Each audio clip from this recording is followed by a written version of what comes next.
வெஜிடேரியன்ஸ்க்கு பன்னீர் ஒரு important source of protein. அப்படி பன்னீர் use பண்ணி இன்றைக்கி நம்ம சேனலில் பார்க்க போகிறது தான் அம்ரித்சரி ஸ்டைல் பன்னீர் புர்ஜி. வாங்க பன்னீர் புர்ஜி எப்படி பண்ணுறதுன்னு பார்க்கலாம். சமைக்க ஆரம்பிக்கலாமா?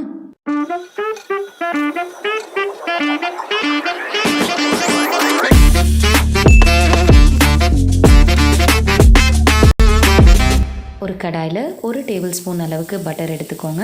1 டேபிள் ஸ்பூன் ஜீரகம் சேர்த்து நல்லா பொரிஞ்சு வந்ததும் 1.5 இன்ச் இஞ்சி நீல வாக்கில் வெட்டினது சேர்த்து 2 பச்சை மிளகா பொடியாக நறுக்கினது சேர்த்துக்கோங்க.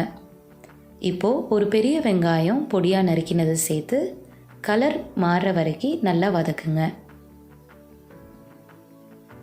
இப்போ நம்ம 2 மீடியம் சைஸ் தக்காளி பொடியாக நறுக்கினதை சேர்த்துக்கலாம்.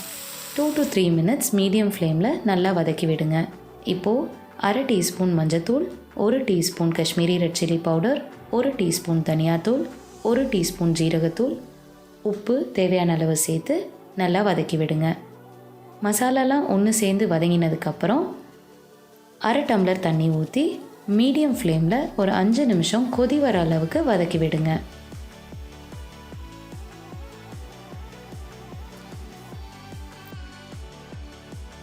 இதெல்லாம் நல்லா வதங்கி வந்ததும் 200 கிராம் துருவின பன்னீர் சேர்க்கலாம்.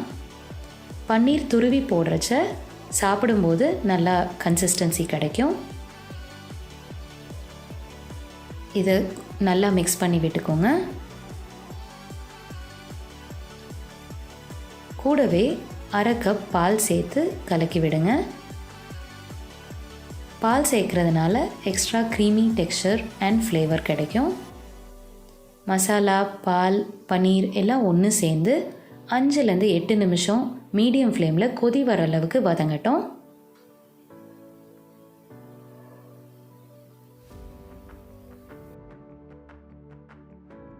இப்போது 1 டீஸ்பூன் கரம் மசாலா சேர்த்து பொடியாக நறுக்கின கொத்தமல்லி தூவி இன்னொரு 5 minutes கொதிக்கிற அளவுக்கு பன்னீர் கலக்கி விடுங்க. Amritsari style paneer burji ready. சமையல் ரெடி. இது ரைஸ், சப்பாத்தி, பூரின்னு எல்லாத்துக்குமே பிரமாதமான side dish. Hit the like button, click the bell icon, subscribe for more videos.